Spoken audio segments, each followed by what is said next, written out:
இந்த பாலம் 100 வருஷம் 100 வருஷம் இல்லை 200 வருஷத்துக்கு தாங்கும். ஒரு 10 இயர்ஸ்க்கு முன்னாடிலாம் இந்த லொக்கேஷனில் வந்து பார்த்தீங்கன்னா இந்த பிரிட்ஜ் ஒர்க்கு கட்டுறதுக்கு முன்னாடி ரொம்ப வந்து பார்த்தீங்கன்னா டிராஃபிக் இஷ்யூ இருந்தது. கடந்த 10 ஆண்டு அதிமுக ஆட்சியில் வந்து முடக்கி போட்ட பாலம் தான் இந்த செங்கை சிவம் பாலம். ஃபஸ்ட் கிளாஸாக இருக்குது பாலம், நல்லா அருமையாக இருக்குது. நீங்கள் வந்து எல்லாரையும் படிக்க வைக்கிறாங்க. குஜராத்தில் படிக்கிறாங்களா? சென்ட்ரல் போகிறதுக்கு ரொம்ப கஷ்டமாக இருந்தது, இப்போ பரவாயில்ல. ஆனால் இந்த செங்கை சிவம் பாலம் எப்படின்னு சார் செங்கை சிவம் பாலம் இதான் சார். நீங்கள் இப்போ நின்றுட்டுருக்கீங்க. இந்த பாலம் வந்து இந்தமாரி ஒரு பாலத்தை இந்தியாவில் எந்த ஸ்டேட்டில் வேணால் காட்டுங்க, யாரும் இந்த பாலம் பண்ண முடியாது. ஏன்னா தமிழ்நாடை பொறுத்த வரைக்கும் திமுக ஆட்சியில் மட்டும்தான் பாலங்களும் ரோடுகளும் மக்களுக்கு, அதாவது எப்பயுமே பாலத்தை வந்து முன்னோக்கி தான் கட்டுவாங்க. அவங்க ஆட்சியில் என்னென்னா அடுத்த 20 வருஷத்துக்கு எப்படி இருக்கணும், இதெல்லாம் வந்து சிங்கப்பூர் மலேசியாவில் தான் அந்தமாதிரி திங்க் பண்ணி கட்டுவாங்க. வளர்ந்த நாடு சிங்கப்பூர், சின்ன சின்ன நாடுகளில் வந்து முன்னாடியே வந்து மெட்ரோ இதெல்லாம் அதே மாதிரி தான் இவங்க கொண்டு போகிறாங்க. இந்த பாலம் அடுத்த 100 வருஷத்துக்கு ஒன்றுமே பண்ண முடியாது. இவ்வளோ ஸ்ட்ராங்காக நீங்கள் ஊபி அப்புறம் ஏதோ குஜராத்லாம் சொன்னீங்களே, அங்கெல்லாம் காட்டுங்க. ஒன்றும் இல்லை, இப்போ ரீசெண்டாக கட்டி ஒரு 200 பேரை வாங்கிச்சு. அந்த பாலம் தொங்கும் பாலம் ஒன்று கட்டினாங்க, கட்டி ஒரு வாரம் கூட ஆகலை, 200 பேரை வாங்கிச்சு. அது ஒரே வாரம் தான் பேப்பரில் வந்தது. ஏன்னா அவங்க ஆள்ற ஆச்சு. இந்த பாலம் 100 வருஷம் இல்லை 200 வருஷத்துக்கு தாங்கும். ஏன்னா இந்த ஆட்சியில் மட்டும்தான் இந்த சிறப்பான இந்த மாதிரி திட்டத்தை கொண்டு வந்து மக்களுக்காக, அவங்களுக்காக இல்லை மக்களுக்காக பயன்படுறது தான். எதாக இருந்தாலுமே மக்களுக்கு ஒன்று சிந்தித்து இதெல்லாம் பண்ணால் மக்களுக்கு பயனாக இருக்கும். ஏன்னா மக்கள் வரி பணத்துலேருந்து கட்டுற ஒரு பணமும் இதில் என்னோடய காசு இருக்குது, கவர்மெண்ட்டுக்கு வரி செலுத்த எல்லாம் பண்ணுறேன்.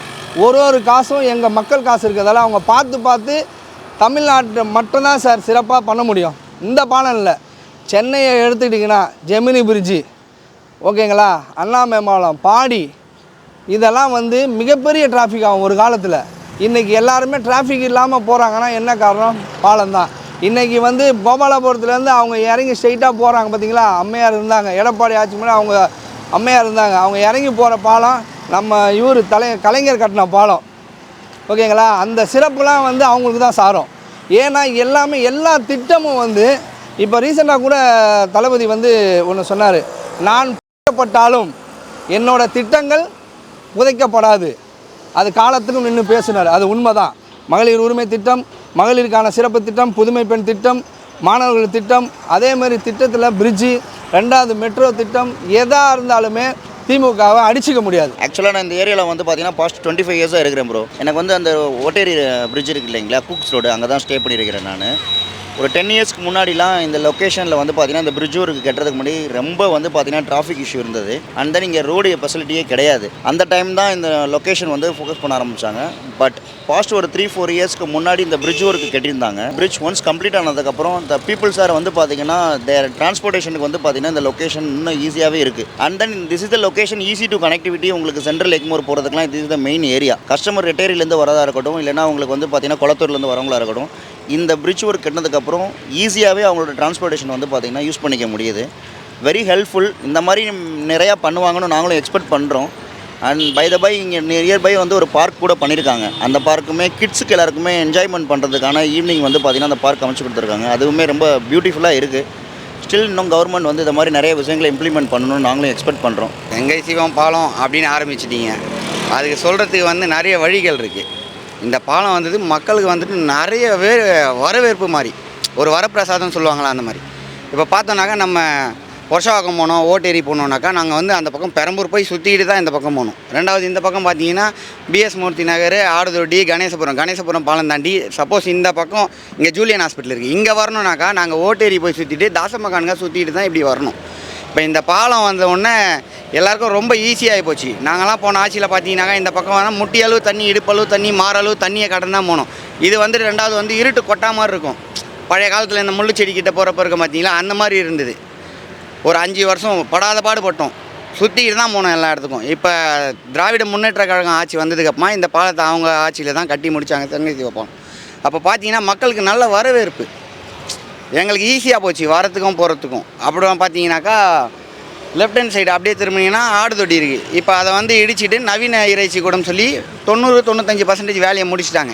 மு.க. ஸ்டாலின் பார்த்தீங்கன்னாக்கா ஒரு பிளானை போட்டாக்கா அந்த பிளானை நடைமுறைப்படுத்திட்டு அடுத்த வேலைக்கு போகிறாரு. நாங்கள் பிளானை போடுறோம், நாங்கள் செஞ்சு கொடுக்குறோம் அப்படின்னாங்க. வேறு ஆட்சி பார்த்தீங்கன்னாக்கா பிளானை போட்டு நான் வெளியூருக்கு போயிடுவேன், வெளியூருக்கு போயிட்டு வந்து இன்னொரு பிளானை போட்டுட்டு நான் மறுபடியும் இன்னொரு கண்ட்ரிக்கு போயிடுவேன். இந்த மாதிரி கண்ட்ரிக்கு போகிற ஆட்சியாக இது இல்லை.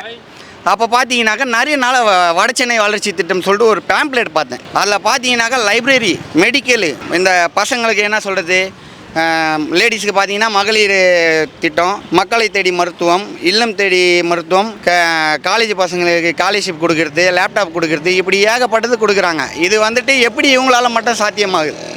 அப்போ எதிர்கட்சியாக இருக்கிறப்ப நாங்கள் சொன்னால் மட்டும் எந்த செயல்பாடும் சாத்தியம் இல்லைன்னு சொல்கிறாங்க. அப்போ இவங்க வந்து சொல்கிறப்ப மட்டும் எப்படி நாங்கள் செய்கிறோம் அப்படின்னு சொல்கிறாங்க, செய்கிறது கிடையாது, அப்படியே விட்டுறாங்க. மாநிலத்தோட ஒப்பிடுறாங்க. குஜராத் மாநிலம் குஜராத்து சார், நீங்கள் குஜராத்துன்னு பார்த்தீங்கன்னாக்கா நீங்கள் வந்து எல்லாரையும் படிக்க வைக்கிறாங்க. குஜராத்தில் படிக்கிறாங்களா? எல்லாம் தொழில் பண்ணுறேன்னு சொல்கிறாங்க. தொழில் என்ன பண்ணுறாங்க? பண்ணுறாங்க, விற்கிறாங்க. மாட்டு சாணி இதெல்லாம் பிஸ்னஸ்ன்னு சொல்லிட்டு அவங்க கஞ்சாவை மாட்டு சாணியில் கலந்து வச்சு விற்ற மாதிரி விற்றுக்கிட்டு இருக்காங்க.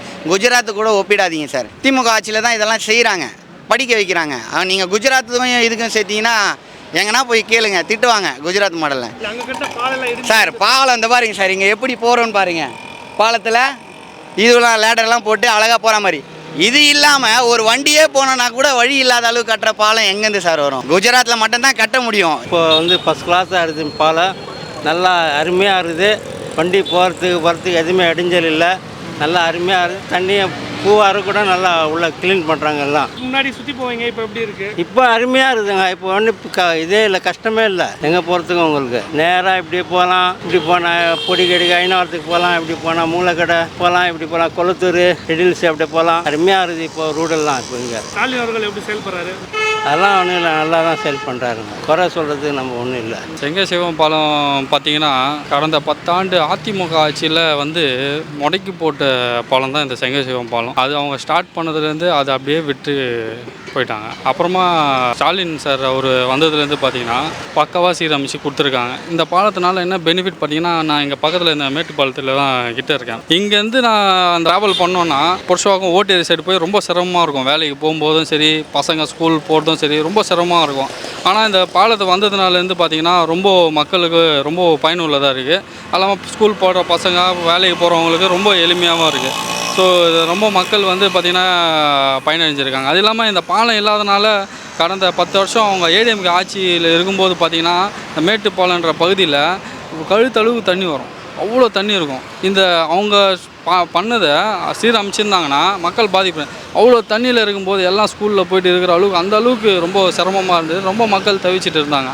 ஆனால் இவங்க ஆட்சி வந்து மாற்றம் வந்த உடனே இந்த தண்ணியெல்லாம் பார்த்திங்கன்னா இங்கே அவ்வளோவா நிற்கிறது இல்லை. மக்கள் வந்து இதனால் நல்லா பயனடைஞ்சிருக்காங்க, எந்த ஒரு பிரச்சனை இல்லாமல் இருக்குது. போயிட்டு வரதுக்கு ஈஸியாக தான் இருக்குது. இது கட்டுறதுக்கு முன்னாடி இந்த பக்கமாக சுற்றிட்டு போயிடணும், ஓட்டேரி பக்கமாக ரொம்ப லாங்காக இருந்தது. சென்ட்ரல் போகிறதுக்கு ரொம்ப கஷ்டமாக இருந்தது. இப்போ பரவாயில்ல, நல்லா தான் இருக்குது. 10 வருஷமாக கிடப்பில் தான் இருந்தது.